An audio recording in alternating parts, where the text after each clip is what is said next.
You'd think that after 73 years on this earth, a man would earn the right to decorate his own front porch however he likes. Especially when the decorations aren't flashy or gaudy, just simple, sentimental, and full of meaning. But if you live under the thumb of a homeowners association, and worse, one run by a woman named Karen with a clipboard and a god complex, then even a string of warm lights and a row of old wooden lanterns can be treated like a federal offense. It started harmless enough. I've lived in this house for over 40 years. My late wife and I moved here after our second kid was born. She loved decorating the porch. Every season, she'd pull out little things. Red, white, and blue bunting for July, pumpkins and cornstalks for the fall, handmade angels and glowing lanterns for Christmas. After she passed, I kept the tradition going, not just for the memories but because it helped me feel like she was still part of the place. This year, around the holidays, I decided to do a little extra.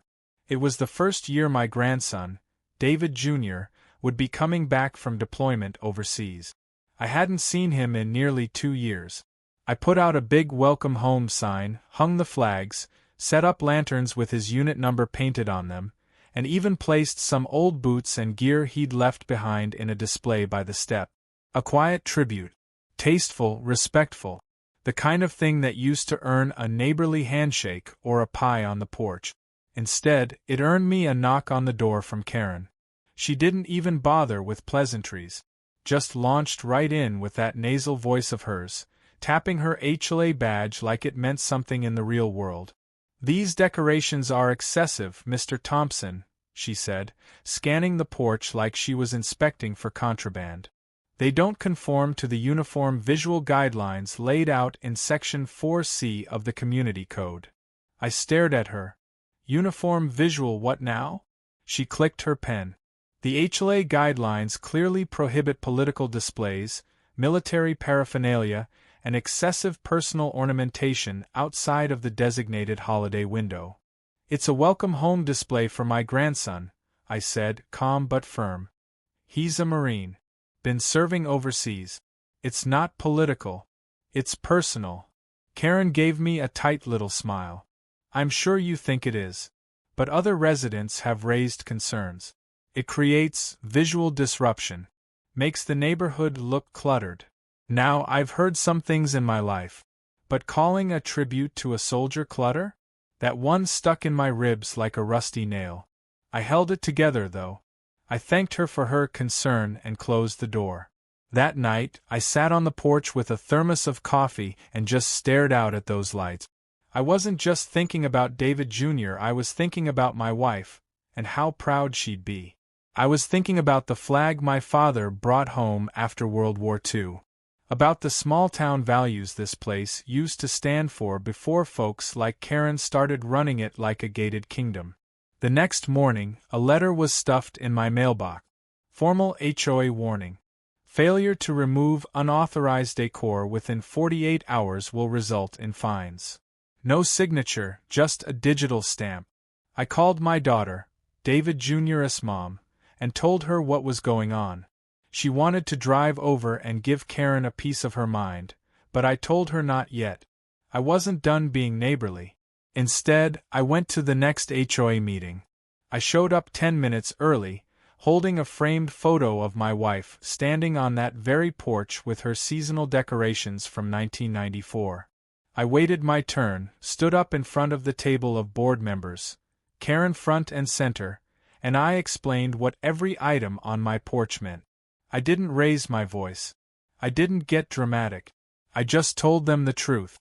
Some folks nodded along. Others looked uncomfortable. "Karen?" She rolled her eyes halfway through and scribbled something in her little notepad. After I sat down, she leaned forward and said, "While we respect your personal history, Mr. Thompson, the board must maintain a consistent appearance for all properties. Nostalgia cannot override policy." That's when I knew this wasn't about guidelines. It was about control. See, Karen had only been living here for 4 years. Moved in from the city. Took over the HOA like it was her divine calling. Started issuing citations for everything from mailbox color to grass height. And while most folks just grumbled and paid the fines, I wasn't about to let her rewrite the soul of the neighborhood, especially not by trampling on my family's memory. So no, I didn't take the decorations down. In fact, I added to them. I added a few more lanterns, set out a photo of David Jr. in uniform, hung a small plaque with his unit motto, Semper Fidelis. 2 nights later, the cops showed up. Real officers. Squad car. Lights flashing.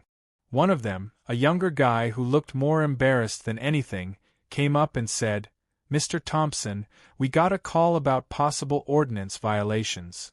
I asked if I'd broken any laws. He said no, just that someone had filed a complaint with the city about excessive visual noise and disturbing the peace. I offered them both a cup of coffee and pointed to the porch. "That's what they're upset about." The other officer, an older guy with gray at his temples, took one look, tipped his hat, and said, "Looks fine to me. Tell your grandson thanks for his service." They left without incident. But that's when it all changed. That was the last straw.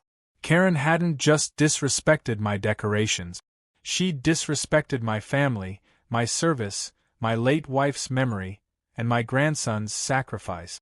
She was trying to erase everything personal and meaningful, and she was doing it behind a mask of rules. Well, if Karen wanted a war over appearances, she was about to get one. But it wouldn't be loud. It'd be bold, legal, and utterly unforgettable. I figured after the HOA meeting and that warning letter, Karen would stew in her little office and come up with another fine. Maybe she'd send me another notice in red ink or complain to the board again. What I didn't expect, what no neighbor should ever expect over some porch lanterns and a flag, was a squad car rolling up to my house.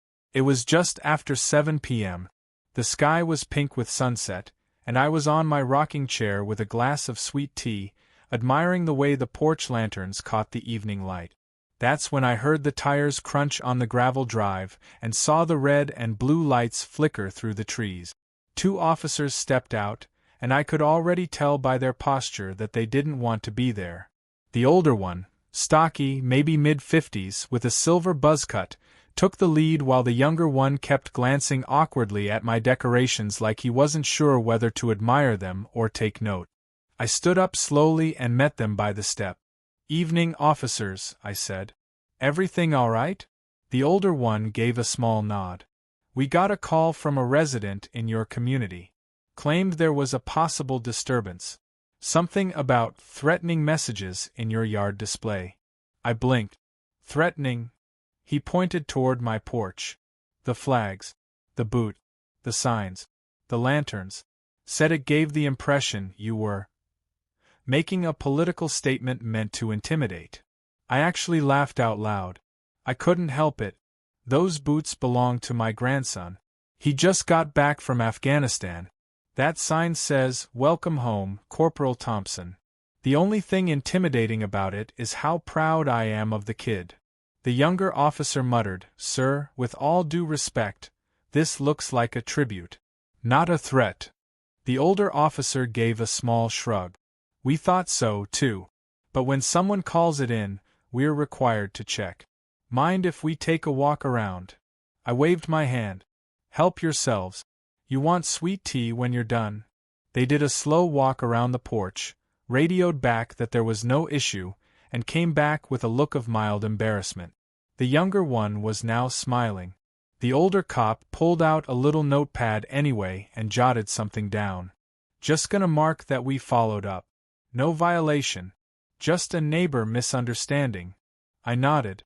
"Neighbor got a name?"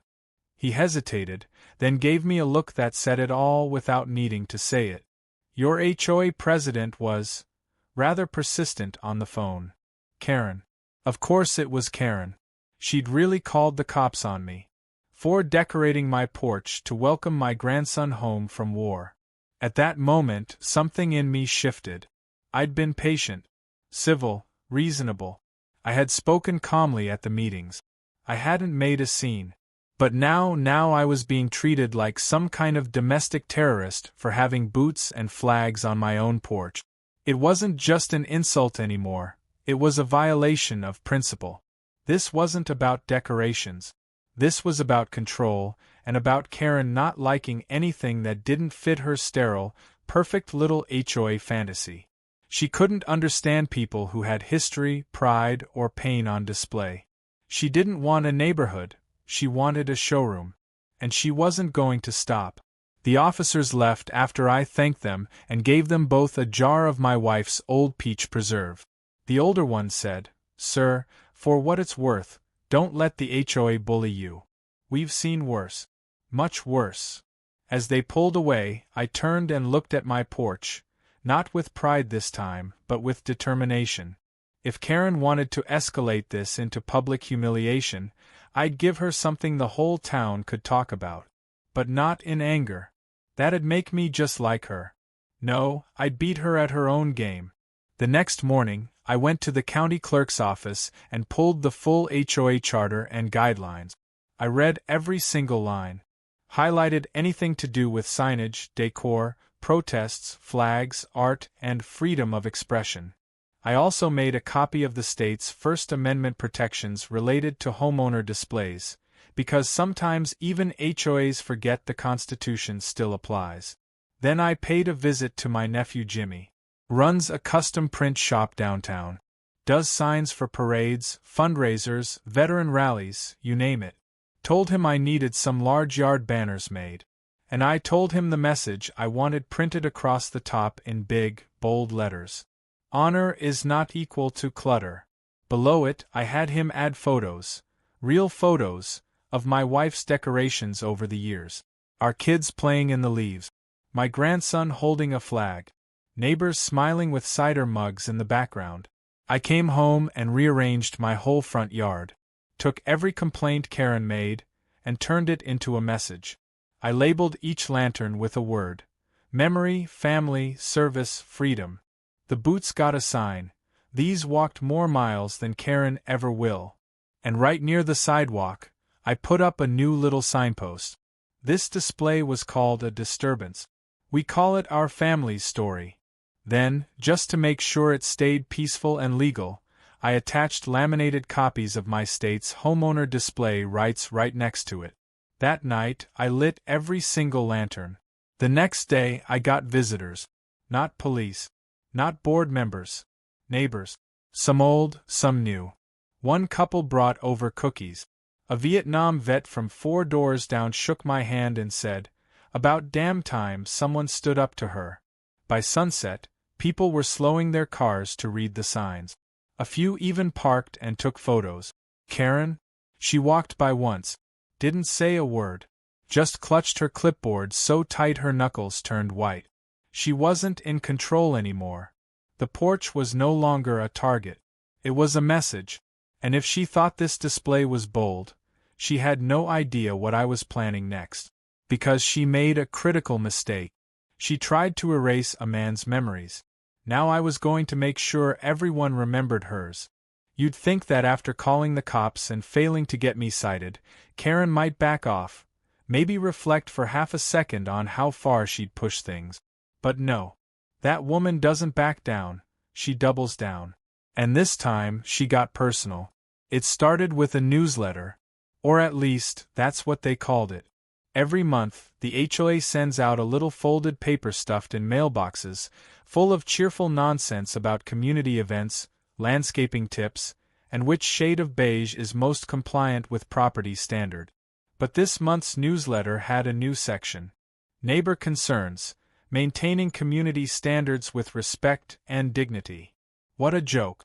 Tucked in the middle of that section was a paragraph that read, "We remind all residents that while we respect tradition, it is important for individuals to recognize when certain responsibilities and expectations exceed their current physical capabilities. It may be time to consider stepping aside and allowing those with the energy and clarity to help maintain our shared vision for the neighborhood." No names. But everyone knew who it was aimed at. I got 3 calls that morning, 2 neighbors and my niece. All of them furious on my behalf. "Did she seriously just call you too old to live here?" my niece asked. "More like too old to decorate," I said, half laughing, half steaming. But that wasn't even the worst of it. That afternoon, I went out to water the flower beds, and caught Karen talking to my next-door neighbor, Edna, who's 85 and walks with a cane. She didn't see me at first, and her voice carried like a rusty lawnmower. Honestly, Edna, I just worry about people like him. At that age, things start slipping. Clutter builds up. Emotions get unstable. He might not mean to disturb the neighborhood, but Edna, bless her soul, looked her square in the face and said, "He's got more mental clarity than the entire board put together." That's when I stepped out. Karen froze. You could feel the air shift. She forced a smile and said, "Oh, Mr. Thompson, I was just checking in with Edna about some of the new compliance efforts." I cut her off. "Save it." Her smile twitched. "I just think it might be time to consider simplifying things. Maybe scaling back on the displays. I know it can be hard to keep up when, you know. You're not as young as you used to be." It took everything in me not to say what I was really thinking. Instead, I said, "Funny. You seem to think age is a weakness. I think it's just more years of watching fools like you make the same mistakes." Her smile disappeared. I walked back inside. But I was done being calm. She'd made this personal now. Not just about decorations or HOA guidelines. She'd called my mind and my age into question. She was trying to humiliate me publicly. Gaslight the neighborhood into thinking I was too senile to stand up for myself. And worst of all, I could see it in her eyes, she wanted me to get mad. She was hoping I'd lash out, lose my temper, maybe even violate some real rule so she could finally nail me with something that would stick. But I wasn't going to give her that satisfaction. No. I had something else in mind. See, in our town, we have a tradition. Every year in early spring, there's an open homes and history weekend. Locals can open their properties to visitors for tours, whether it's for architecture, garden work, or even community art installations. The HOA usually hosts a booth at the event to show off their new, preferred landscape standards. But the application to host a display is open to anyone. So I filled out my form. I titled my submission, "Porch of Stories, a tribute to family, memory, and the American spirit." Then I made a few calls. My daughter, my niece, a couple of vets from the Legion Hall, even a young history teacher from the high school who ran a local podcast on oral histories. I told them what Karen said, what she wrote, what she accused me of. They were furious, and they were in. The next few days, we transformed the porch into something more than decoration. We turned it into a living museum. We printed photos, big ones, of every major porch display my wife ever made, from the early 80s right up until her last Christmas with us. We added a table with a guest book and a sign that said, "Leave a memory. Share a name. This porch remembers." We added QR codes that led to video clips of family interviews, service stories, and community events from the neighborhood's past. The real community, before Karen tried to sterilize it into a silent suburb. And right at the center of it all, a massive banner that read, "This is what you're too old for, according to the HOA." The day of the tour came, and over 200 people stopped by. Teachers, veterans, families, even a local reporter from the town paper. My grandson stood in uniform next to the sign and welcomed folks with handshake. My daughter gave a short speech about legacy, loss, and memory. I stood on the porch and thanked each visitor, and every one of them shook my hand like I was running for mayor. Karen? Oh, she showed up. Tried to act casual, strolling by with her little tablet, taking notes. But when she saw the banner and the line of people stretching down the sidewalk, and the local councilman showing up for a photo op, her face went pale as drywall. I waved at her. She didn't wave back. The next newsletter didn't mention me. No apology. No retraction. But the tone was different. Suddenly all about honoring longtime residents and balancing tradition with growth. Too late. The town had seen what she tried to bury, and they weren't happy about it. But I wasn't finished yet. Because as far as I was concerned, this wasn't just about clearing my name anymore. It was about making sure Karen's name was the one that stuck, in all the wrong ways. To be continued. After the porch exhibit went viral, well, viral for our small town, Karen went quiet. For a few days, anyway. She must have been licking her wounds, recalibrating. I half expected her to retreat, regroup, maybe send some passive-aggressive HOA letter about unauthorized gatherings or fire hazards from excessive signage. But no. What she did instead. She called an emergency HOA meeting and tried to introduce a motion banning non-seasonal displays longer than 72 hours. When I showed up to that meeting, in my best flannel, with a thermos of coffee and a notebook full of state statutes, she looked like she'd just bit into a lemon. The room was packed, standing room only. Mostly older neighbors, many of whom had visited my porch and left notes in the guest book. Karen stood behind the podium and started with the usual HOA lingo: order, decorum, consistent aesthetics, blah blah blah. Then she got to the meat of it. We must protect the peaceful character of our neighborhood from disruptive, lingering displays that invite outside attention and may set precedents we later regret. Precedents. That's what she was afraid of. That someone else might also start decorating outside the HOA calendar. That people might actually express themselves freely without asking Karen for permission first. And for her, that was a nightmare. I stood up when they opened the floor and read from the town charter, which overrules HOA policy when it comes to historical, cultural, and First Amendment expression in residential areas. And then I said, Karen, you've spent weeks trying to silence a man who simply wanted to welcome home his grandson. You say this is about order. But really, it's about control. Half the room applauded. The motion failed. Big time. But that wasn't good enough for me. No. I wasn't just interested in surviving Karen's little power plays anymore. Now, I wanted to make sure she never pulled this garbage on anyone again. So I got to work. If she hated displays so much, I'd give her one to remember. Not tacky. Not illegal. Just a bold, beautiful, and totally lawful protest, using her own rules against her. First, I made calls. I found 5 other families who'd had run-ins with Karen over the years, some fined for flags, others scolded for minor decorations, a few even harassed for letting grandkids use sidewalk chalk. I invited them all to join me for something I called Freedom of Expression Week. I drafted a flyer, one that looked very official, and dropped it into mailboxes all across the neighborhood. Coming soon, Community Yard Museum Week. A celebration of family history, local service and lawn freedom. Dates, April 5th to 12th. Featuring tributes, memorials, banners, art, and neighbor stories. Compliant with HOA visibility and setback guidelines. Hosted by residents exercising their First Amendment right. Karen nearly choked. She immediately sent out an email blast claiming the event was unauthorized. Too bad.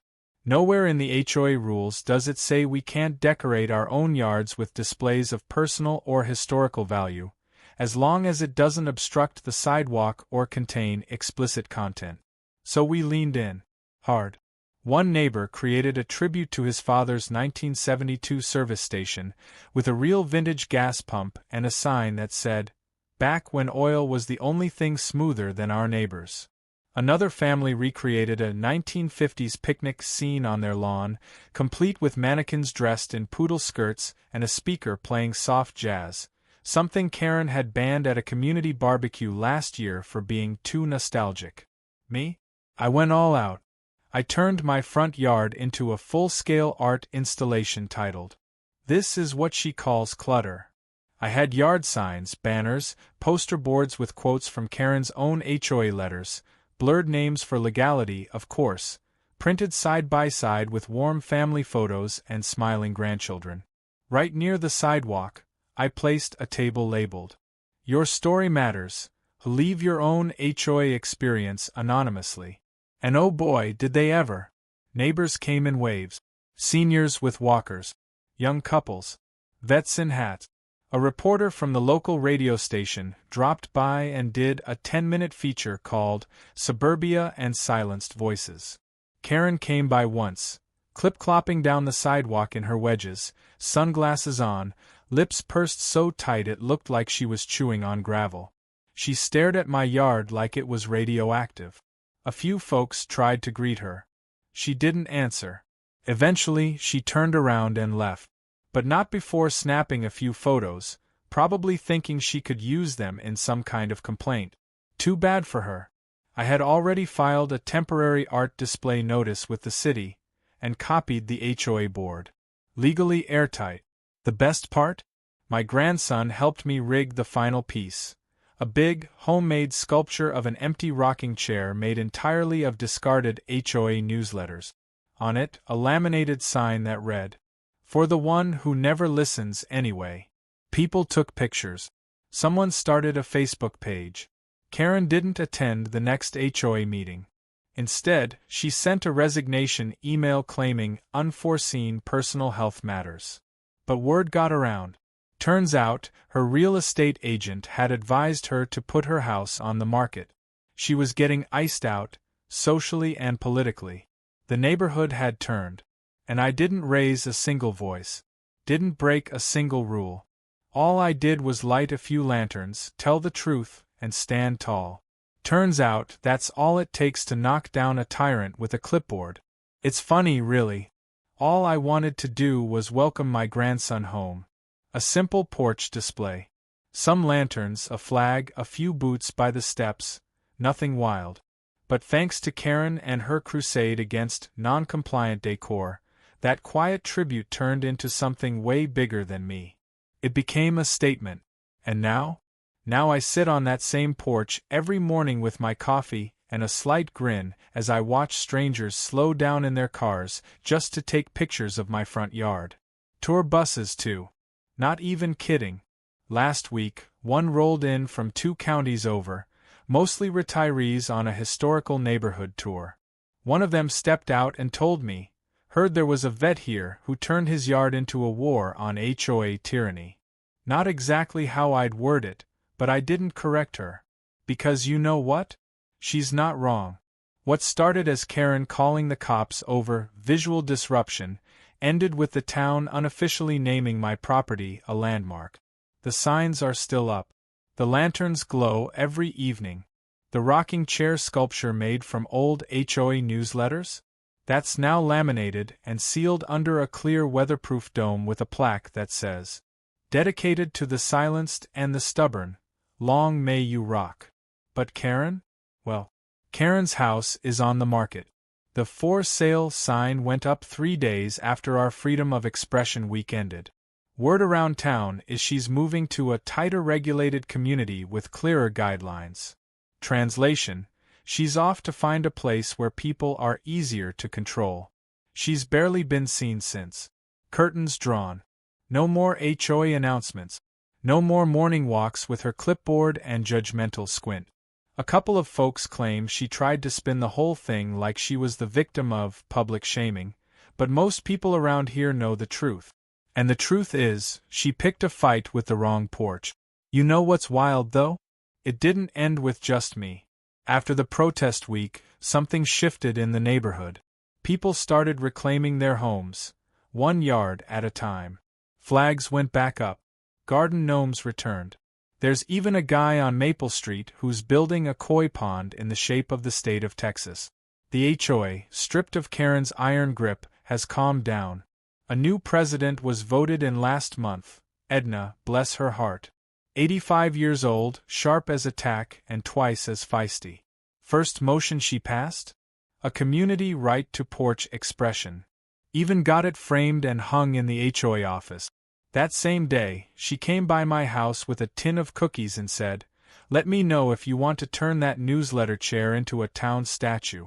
We'll get a plaque made." We laughed for 10 full minutes. But what means the most to me isn't the attention. It's not the radio interviews or the social media buzz. Yes, my niece showed me. We were trending locally under #porchprotest for a solid week. What matters is what came in the mail last Tuesday. It was a handwritten letter. From a woman named Ruth in another neighborhood across the county. Here's what it said. My husband was fined $75 last year for putting up a memorial garden to our daughter. I read about your story in the paper. I cried. Then I printed your signs and made one of my own. You gave me the courage to tell the HOA to back off. Thank you for standing up. You helped more than just your grandson, you helped all of us. That letter is pinned right above my kitchen table now. Right next to a photo of my wife holding a lantern. Right next to the guest book that's now filled with over 400 names. And I'll tell you what, every time I think about Karen sneering at my decorations, calling them clutter, treating decades of family and service like trash that needed to be swept off the porch, I look at those pages, and I smile, because she tried to silence me, and in doing so, she amplified a whole movement. She tried to erase me from my own neighborhood, and now her name is the one we don't say without a chuckle. Oh, and speaking of names, remember that HOA newsletter she used to weaponize like a propaganda leaflet? Yeah. I took it over. With Edna's blessing, of course. The next issue was rebranded. The Neighborly Voice, with a new slogan underneath. Not just rules, stories. We feature one local family per month. Let them tell their history, their roots, their recipes, their gardens, their memories. The things that make a neighborhood real. This month's issue has a photo of David Jr. in full dress uniform on the cover, standing beside his old boots and a single glowing lantern. Below it reads, "They called it clutter. We call it home. And that's all I ever wanted.